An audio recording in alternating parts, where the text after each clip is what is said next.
Thoughts and views of this podcast and the sole views of the curators of this podcast is not the views of United States Postal Service. How does he do it?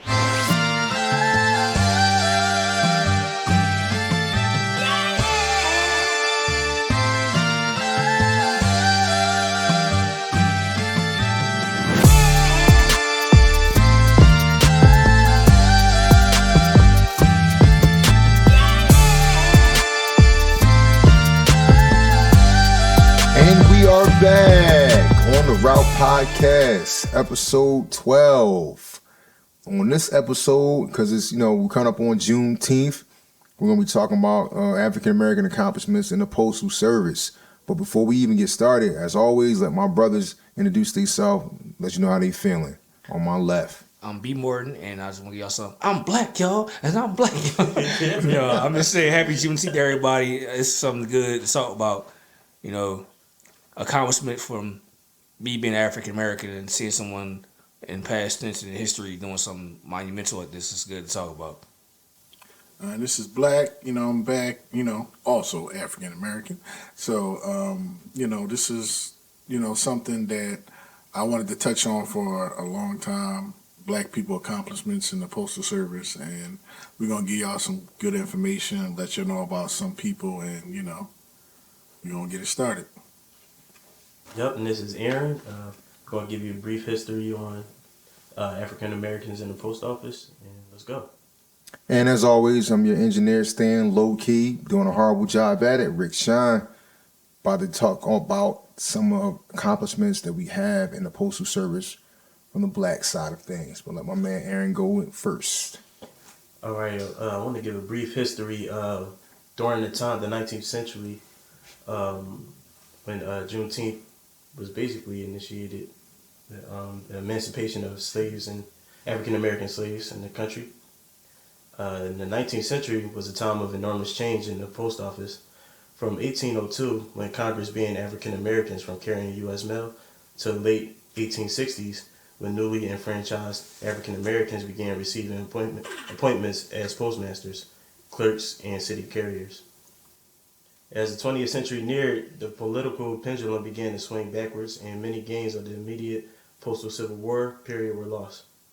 In the early 20th century, many African Americans found steady, valuable jobs in urban post office, but little room for advancement. Despite discriminatory employment practices, the post office department was a rare avenue for opportunity for African Americans. Postal jobs were coveted positions that helped lead to the emergence of black middle class. A new era of opportunity for African American workers began in the 1940s when U.S. presidents, spurred on both by civil rights organizations and wartime necessity, began using their powers of office to encourage equal opportunity in the workplace. In the 1960s, the number of African American employees promoted to supervisory positions grew exponentially, and African Americans were appointed as postmasters of the nation's three largest post offices, New York, Chicago, and Los Angeles. By the end of the 20th century, African Americans comprised 21% of all postal employees, serving at all levels of the Postal Service. So from there, we're going to touch on some of the African Americans, like the first African Americans in these high positions. I'll go. All right. So the guy I ran across, his name is Zachary T. Fletcher. It says Zachary Fletcher was the first postmaster of Nicodemus, Kansas, as an African American settlement established during the Reconstruction. He was appointed this position on September 12, 1877. His wife also served as a postmaster in parts of Kansas post office from 1889 to 1894. Okay. So, what was your take on that? My take on it is it shows you that in that time, basically what it was, like, when you really believe in something that you really feel like that you can make a change or something, that you can do that. Like, become a postmaster is a hard thing to do, I guess, back then at the time. And I think the man, Zachary Fletcher, was a well-educated guy. And to get that position and actually put your spouse into another position, it kind of relates to me because my spouse has actually worked for the post office. So it's inspiring to see that you actually can have somebody in the post office with you, or that's your spouse, and encouraged to say, well, look, come along with my journey, and we can move up the ladder and move on. And even at that time now, like, I don't know what's going on in modern day times, but to see that, basically, that's inspiring, to see that, well, I can reach and do greater things within the job I want to, and I can bring my spouse along with me to do it. I can obtain anything I believe in here as a black man in society, and especially with this job we have now. Like, that's a very thing that touched me very much. Like I say, that to see that he had his wife to do that too, like, come along with me, and we're gonna do this well together. That's a real big thing. That's a real big influence on him. Yeah, I think that was pretty dope because it's like they live in the same household, so she's cut pretty much from the same cloth that he's cut from.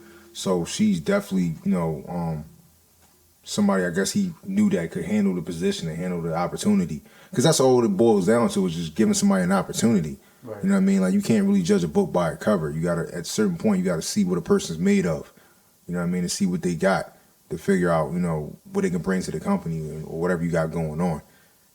Well, I think as him being able to do that in that position is an accomplishment in itself. But to be able to, be an African American and take your African American wife with you and it be okay is big for me, just in itself, because in that time period, there wasn't a lot of, us having individual accomplishments, let alone accomplishment with your wife. And, that's pretty big. So, I mean, for me, it was a man by the name of Joseph A. Clark. Joseph A. Clark was the first African American to be appointed special assistant to the Assistant Postmaster General of the Bureau of Operations. He was appointed on November 9th, 1954, and he served until the early 1960s.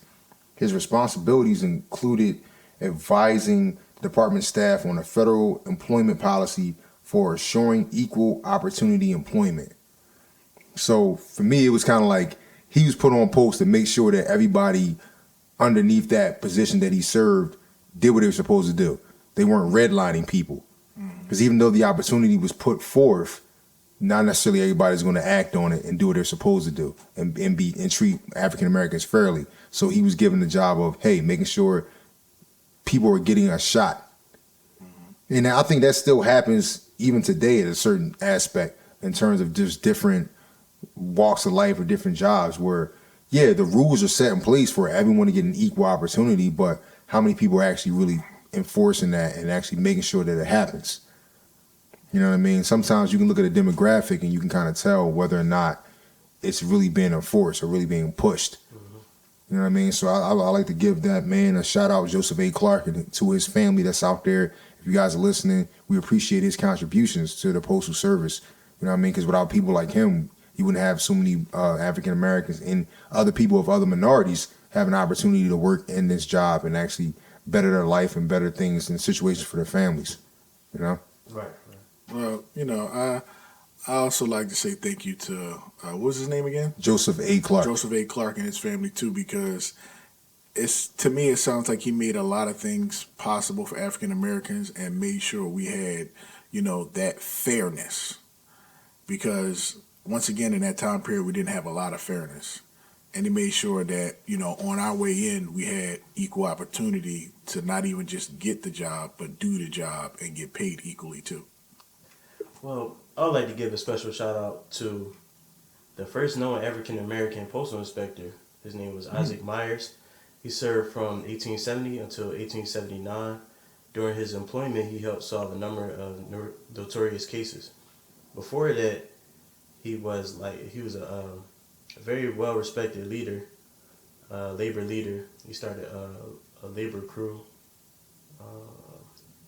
So I would just like to give a shout out to him, because that lets us know that, we can go in these higher jobs, especially since back then, in 1865, like, basically the Juneteenth, we was all emancipated from slavery, African Americans.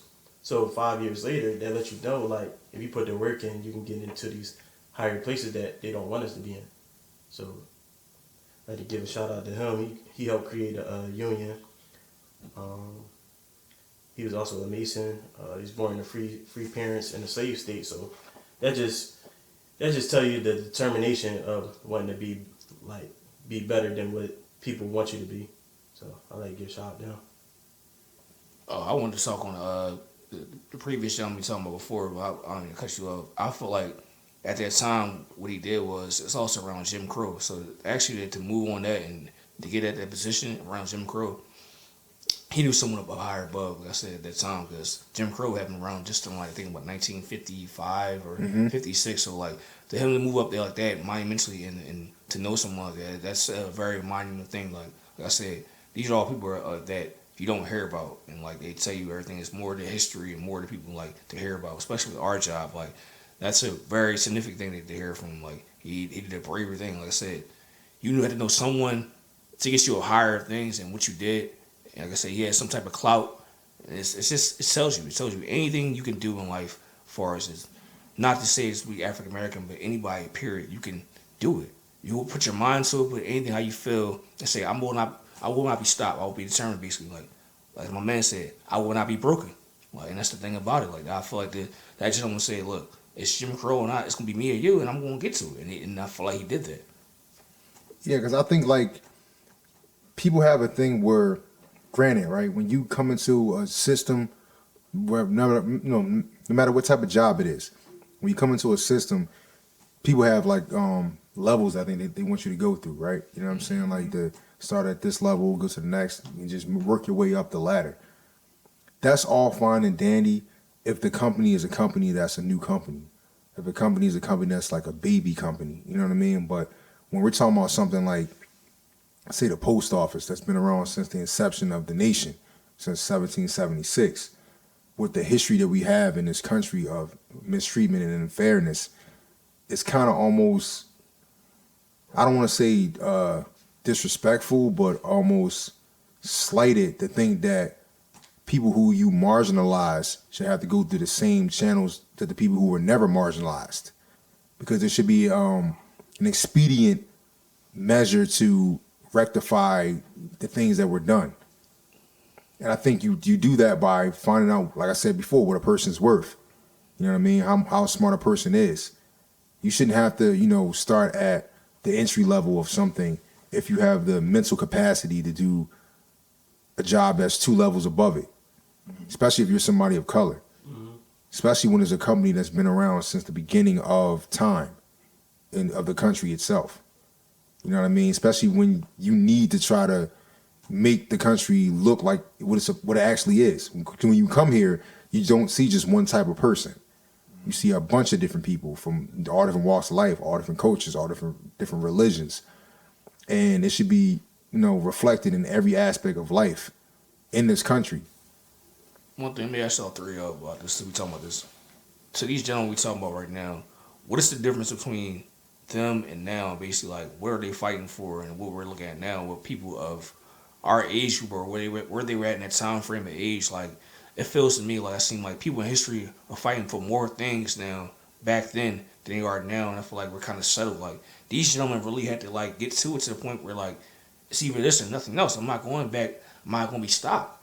And I feel like we as people lose that. We lose that sight of things. I feel like these gentlemen had points of where this is all I have. This is education. I feel like they had more pride and more whereabout and just gratitude. And like, all right, I'm not going to let it stop. I'm not going to take no for an answer. And I feel like nowadays we kind of take that for granted. I feel like these gentlemen didn't. Well, I agree. I think they, now they take it for granted because a lot of things in today's world, believe it or not, is given to them. Right. A lot of things back then weren't given to you. You had to work, and they made sure you worked for it. And even then, a lot of times, they still didn't want to give it to you. Yeah. But in today's world, it's not much work that you have to put in. Yeah. You put in some, you get a little bit of reward, and people are happy with that, which I'm not happy with that. I'm not, put in a little bit, get a little bit. No, I put in a lot, I want to get a lot. But back then, they gave it everything. They couldn't go home unless they gave it everything. In today's world, you could show up at work and barely work and go home and be happy, like, yeah, I did it. Mm-hmm. Like, you ain't do nothing. Mm-hmm. Like, what, I think it just speaks to complacency. People be complacent and comfortable And a lot of times with it's people like that, they just, I guess it speaks to how people grew up, basically. Yeah. So if you grow up with nothing, you want everything. But if you're given a lot of stuff, it's just like, all right, I mean, well, I'm cool, I'm comfortable. As long as I can do this and that, I'm good. But it just speaks to complacency. Like, if you want it, you're going to go get it, basically. So. I agree. I think it's more so from my perspective, it's kind of like moving the goalposts or changing the curriculum. Mm-hmm. You know what I mean? Like, it's easy. You know, it was easier back then for them to tell us, like, we don't want you here, which made us bond together, which made us work harder because it was blatant right in our face. We don't want you here. You know, they had it on signs, they had it in newspaper clippings, they had it everywhere that said, we don't want you. So that made us come together. Like, you know, the households back then were a little more solid. The communities were a little more solid. You know, you were a black person in a black community in the 50s and 60s. You weren't worried about another black person robbing you or beating you up or doing you bodily harm. You knew you were safe in your community because we were moving as a unit because we had a common goal, a common adversary at the time who just didn't appreciate us. Now it's a little more muddied, a little more cloudy, but I feel like the underlying nature is still the same somewhat at the highest levels. You know what I mean? Like, not on a pedestrian level where you see it every day, but at the highest levels, it's still the same mentality, but it's just a different tactic now to kind of slow you down. You know what I mean? That's why I said earlier, like, it's almost disrespectful to think that when you get into a job, especially as a black person or a brown person, and it's a job that's been around for so long, that you think that because I'm new here that I'm not qualified to go to do probably your job. You know what I mean? Or the guy next to you or the guy next to him. You think I have to be under you to earn it, when really the part of earning it is doing the work and being effective. Yeah. Like, my grandfather said something to me like years ago when I was young. And he said one of the most effective ways of finding out if a person is a bigot or a racist, right? It's not them giving you a job because you work for them. You know what I mean? So there's a superiority complex there because they have to come to you to, you know, you have to come to them to get paid. You have to come to them to find out what the job is, when you need me to be there, and what time I get off, you know, my break, vacation. So there's a feeling of I control you. It's not being their partner either, because being their partner that's what it is, a partnership. Like, we're equals, like, we work together, like, you know what I mean? Like, I got mine, you got yours, we move as a unit, et cetera, et cetera. He said, how you know a person is a bigot or a racist when you're a black person is when you go to them and you offer them a job. He said, don't pay attention to what they say. Watch their first reaction. Because their initial reaction is who they are. If they look at you like, how dare you try to offer me, you know what I mean? Or is he serious? Like, that's how you know. Because in their mindset, it's beneath them to have to work for you. Even if you're offering to pay them more than what the job they might even have. Is the fact that you offered them the job because you offered it to them. And they have to answer to you now. He said, that's how you know what you're dealing with. You know what I mean? And that's why, like we were saying, the gentlemen we were all talking about, they were in positions of authority. You know what I mean? Positions where they were given a certain level of power. You know what I mean? And like, even to this day, in 2023, there are a lot of companies, a lot of jobs that a lot of African Americans occupy, but we don't sit at the highest levels or the higher levels of the companies. Or if we do, it's very minuscule compared to the number of employees that are black and brown that work for these companies. And there's a reason for that. It's not because people aren't qualified. It's because of opportunity. It's because of assuming this person can do the job. Because we all know who gets assumed to be up for the task. You know what I mean?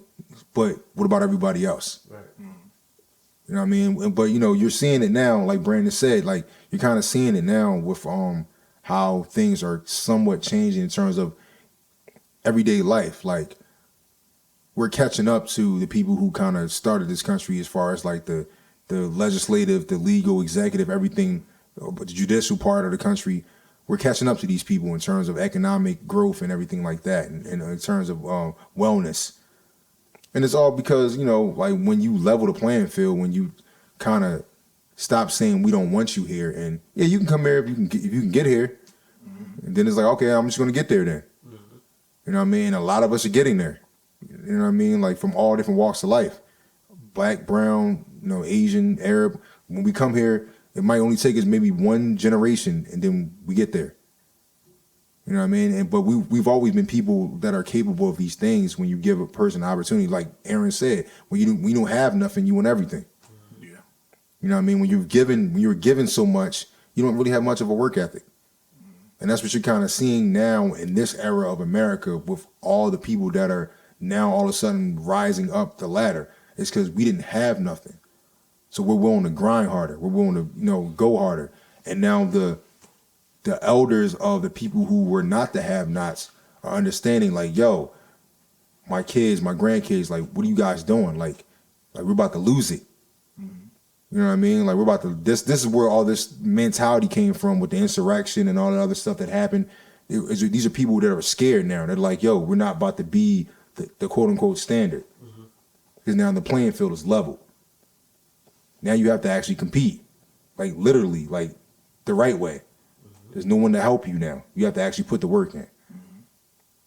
I think that's just a testament to these gentlemen we just spoke about, in the post office, to all the other people that we know of, like the Martin Luther Kings, the Malcolm X's, the Rosa Parks, the Frederick Douglasses, the Booker T. Washingtons, et cetera. Like all these people, like Colin Powell, like all these people who actually paved the way and showed you, like, yo, when the playing field kind of gets level and you just have to work, things happen,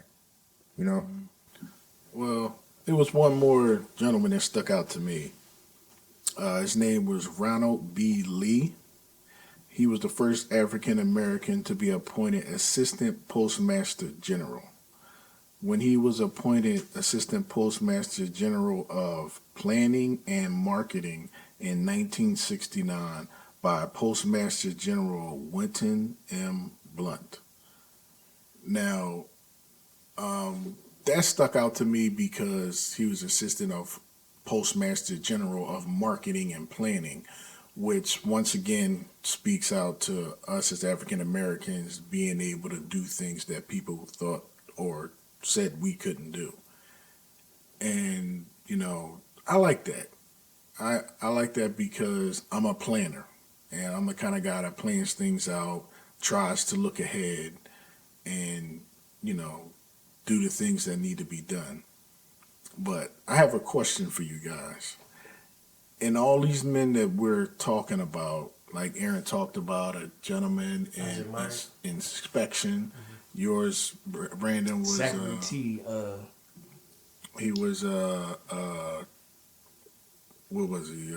He was he's the first African to settle.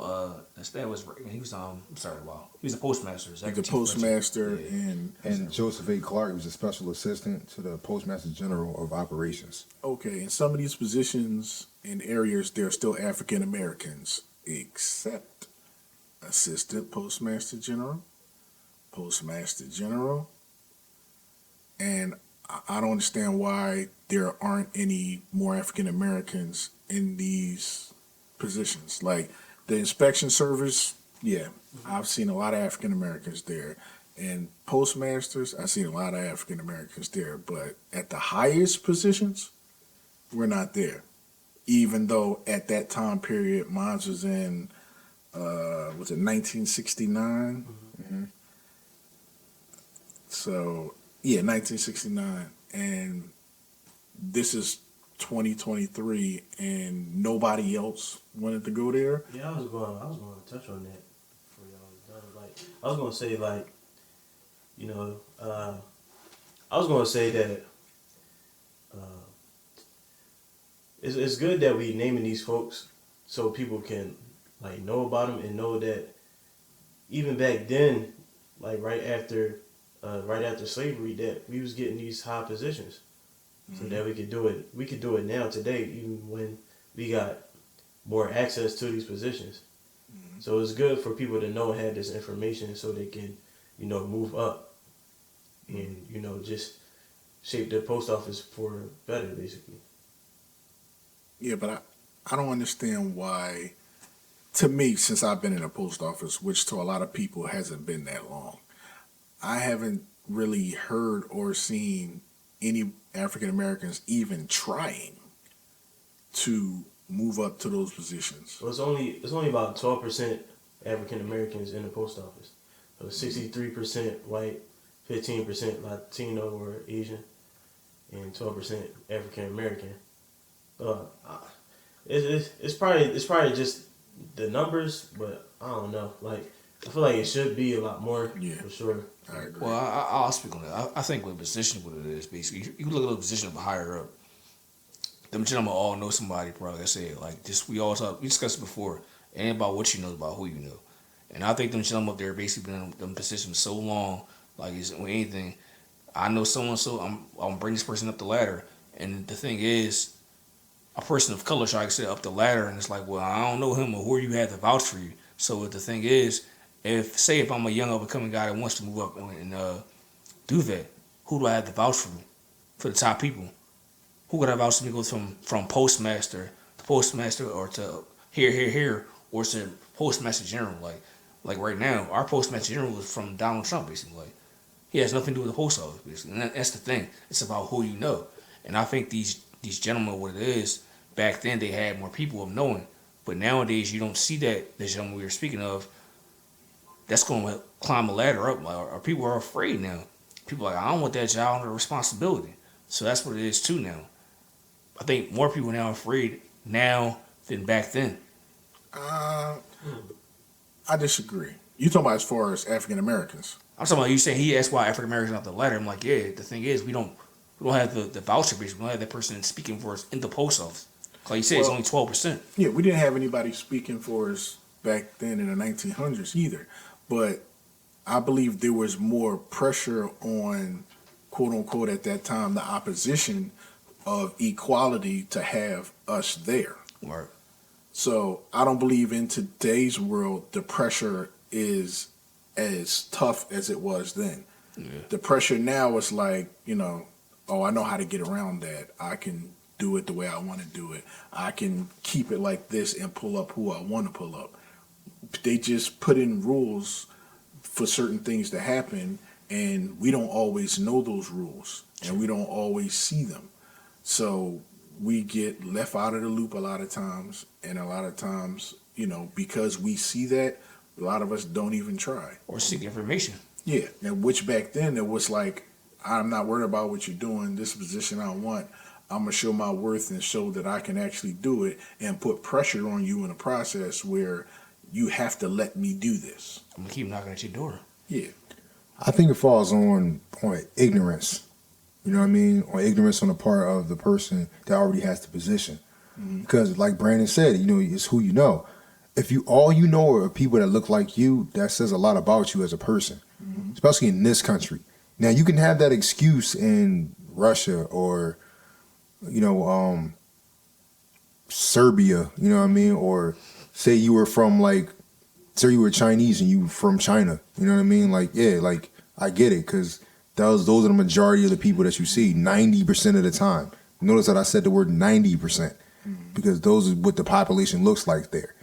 When you live in America, especially if you're someone who's over the age of 40, there's no way that the only people you have relationships with should be people that look just like you.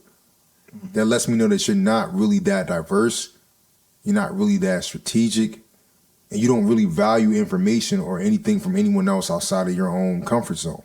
Yeah, so why would you be in a leadership position?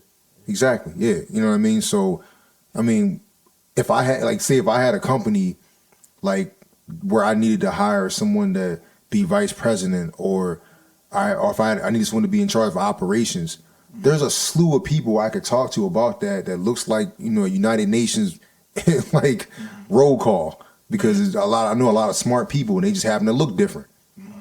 Captain Planet out here. You know what I mean? Like, they happen to look different, but that's just naturally because of me as a person. I talk to people and I vibe with different people because we have a similar mindset, regardless of what our religious beliefs are, our cultural beliefs, racial, whatever. You know what I mean? Like, we just vibe. So it's like, he just happens to be Bengali. This guy happens to be African American. This guy happens to be, white. This guy happens to be Chinese. It is what it is. You know what I mean? Like, I don't purposely go look for people that look like myself to be comfortable. I'm just comfortable with people that I vibe with, because it's a spiritual thing. At the end of the day, it's being a human. You know what I mean? Naturally, being a human, you spiritually vibe with other humans that are on the same wavelength. It shouldn't matter what they look like. No, it shouldn't. But is it safe to say, like, even in our job, at those higher positions, that African Americans have been pushed down and programmed so much that they don't even go for the jobs? Well, yeah, I think it's PTSD. You know what I mean? It's definitely PTSD, because especially someone that's our age, and like someone that's in their 30s, early 40s, early 30s, that range. Like, if all you've heard from your parents was, this is what happened, this is what it is, blah, blah, blah, your grandparents are saying the same thing, you already have PTSD and believing that you don't get a fair shot because they never got a fair shot. Even though it might be a little different now, but you're taking, these are the people that are over you, your overseers. They're telling you these things. You know what I mean? So, and this is why you had guys like the CEO of Chick-fil-A made a statement about how, we need to take more efforts, talking about from his community and being inclusive. You know what I mean? Letting people know it's not like that anymore. Like, it's like we're really trying to be the country we said we're trying to be. You know what I mean? And at the end of the day, it should be on your merit as an individual and your intelligence level and how you maneuver. You know what I mean? Like I said, I've said it before, I'll say it again. Like, everybody doesn't have to follow the same rules, especially when you've had a ankle bracelet on you for 200 whatever years, slowing you down. Yeah. Yeah, let's. I want to know y'all opinion, especially people out there, all the listeners. Do y'all think this is a different perspective? So we've been, basically, African Americans been free for about 100, 150 years, something like that, close to 200.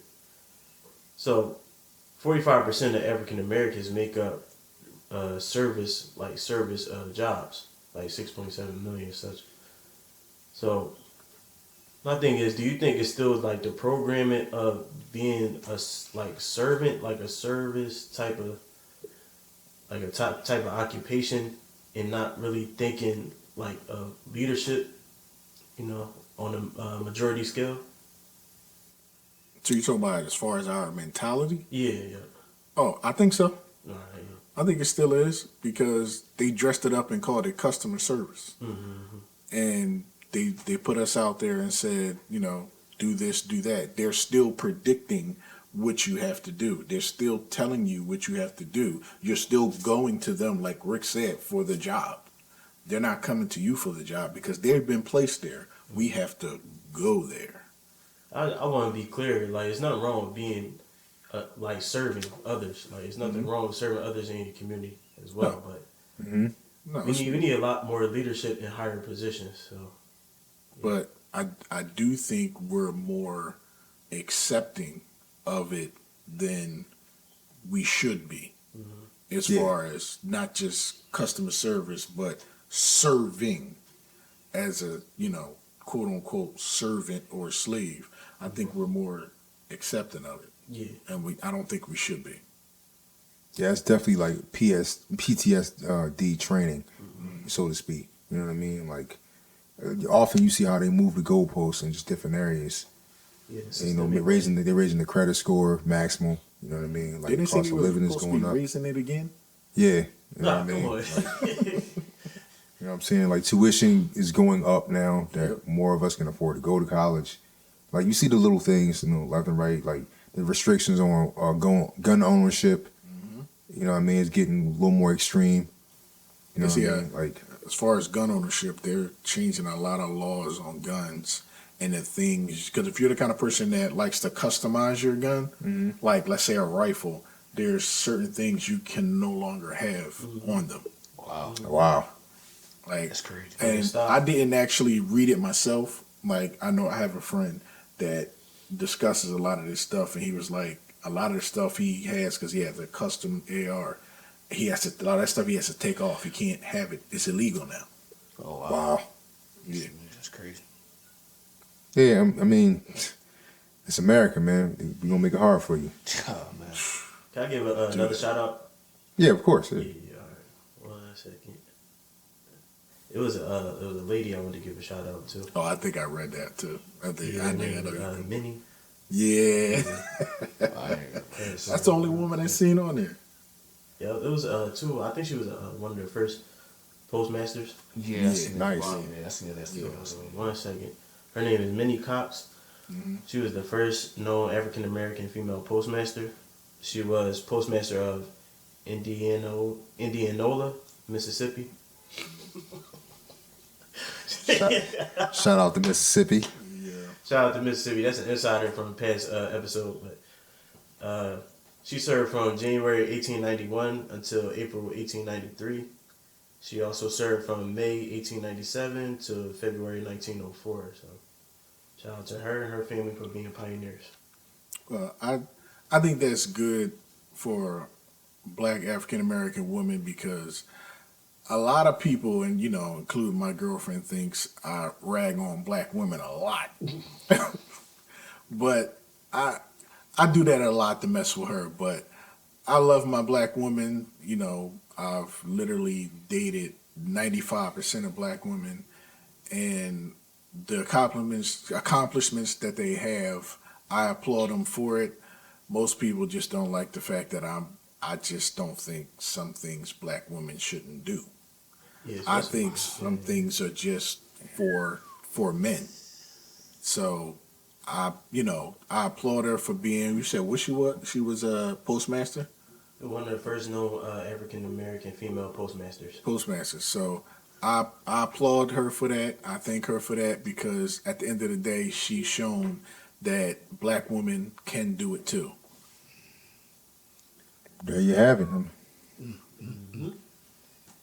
So I mean, on our Route podcast, that's what we do. We try to bring new topics, new discussions to get everybody going. If you're feeling this episode, please, by all means, hit the subscribe button if you haven't already done so. Also, comment and let us know who, you think contributed a lot to the Postal Service from the African American side. We really would love to hear from you, especially if somebody from your local area even. You feel like they just haven't gotten their just due. By all means, put their name in the comment and give them a shout out. Let them know that you appreciate them. Hit that like button. And, Juneteenth is one of those days that, when you read about it, if you're not up on it, you read about Juneteenth, you understand why it's important now. And that, I think the post office made it an official holiday last year, right? Mm-hmm. Yep. Mm-hmm. And when did this event actually take place? It was 1867. I believe it was after we got emancipated. Like, people in Texas didn't know. Like, Oh, yeah. and they kind of violated their rights for almost 2 years, I believe. Wow. You know what I mean? And, the post office in 2022, finally made it a national holiday. You know what I mean? So shout out to them for actually taking that step forward and acknowledging, that day. And I think, we all should, even on that day when we're not working, just remember, the things that people had to sacrifice for us to even have not just a day, but to have our freedom. The You know what I things mean? They had to go through. And I think it's important for people who don't come from that demographic to understand that when you're talking to people from that demographic, to understand what they've experienced and what the people like them have had to go through for them to even be standing in front of you doing the job that you're doing. Because it wasn't the same journey. No. You know what I mean? I don't know too many African Americans that are my age that had a grandparent that went to college. At the normal age that people go to college, 20, 19, 20 years old. You know what I mean? I don't know too many people who actually, and I was born in 1983. So, you know what I mean? Damn. Yeah, he was born in 85. So, Oh, man. yeah, we're not gonna do that. Yeah. So, you know what I mean? So I think it's funny because I've heard some of my coworkers that are in their late 50s and early 60s talk about their grandfather who went to college. I'm thinking if you're 60 now and your grandfather had to probably been in college during World War II, and I'm yo, I don't know anybody Black that was in college in World War II other than someone like Booker T. Washington, someone of that caliber. Martin You know what I mean? Martin Those type Luther of people, yeah. You You know what I mean? Like, I'm like, that's just crazy how he just casually said that in passing. You know what I mean? Like, because to him that was regular. Like, that someone that he was born in the 60s and his grandfather who was young in the 40s and 30s went to college. You know what I mean? People don't understand like how much of a disadvantage, how much of a gap that we have to overcome to get to where we are now. Something as basic as that is something that a black person doesn't normally say. You know what I mean? Like, that you won't hear a lot of us talk about, especially someone that's in their 50s and 60s, talk about their grandparent going to college. It's really their grandparent having a job since they were 10 years old so they can help the family make a living because we weren't getting paid equal wages. Yeah. You know what I mean? So I just want to give a shout out to all the people who have had something to do with the post office being better than what it was the day before. You know what I mean? Like, and we're going to keep trying to make this thing a better situation because this is a reflection of our nation. One of the oldest companies in our nation. We got the nation's name put into the company for a reason. You know what I mean? Like, without Paul Revere, who knows how that war would have went. Agreed. You know what I mean? Like, so these are things, you know, without Benjamin Franklin being, I think, the first postmaster ever. You know what I mean? Like, that's how much history we have with this company. And I think we owe it to ourselves and to the people who did this job before us, whether you black, white, whatever, to keep, you know, this thing going in the right direction. And keep that standard of, you know, high quality, high performance, customer service, the trustability, which is one of the main things that our company harped on, was we're one of the most trusted companies in American history. Let's keep it that way. You know, so before we sign out and let my brothers have their last words, see what they got to say. Speed Morton, I'm just happy to talk about. So like I said, something monumental, man. You know what I mean? Like I said, this is something good to talk about. You know, history is, like I said, knowledge is power. So just giving to y'all knowledge, good things. I mean, that's all I can say right now. I'm sorry. Yeah, this is Aaron. I just wanted to say happy Juneteenth to everybody. And I hope y'all be safe out there. And I hope y'all learn some new facts, because I sure did. But yeah, hopefully you listen to this podcast and want to be inspired to go to a higher position in the post office. So yeah. This is Black. I'm just happy to talk about something that I can relate to as far as, you know, our background as Black African Americans and also in the Postal Service. And I'm just, you know, happy to discuss it with these fellow African American brothers and, you know, signing out. And this is your engineer, Rick Sean, trying to stay low-key, doing a horrible job at it. Saying I'm thankful every day to do this opportunity with these brothers and just to talk about the job that we have that's really helping the people, man. So, like I always say, man, be safe out there and be safe on the route. Yes, sir.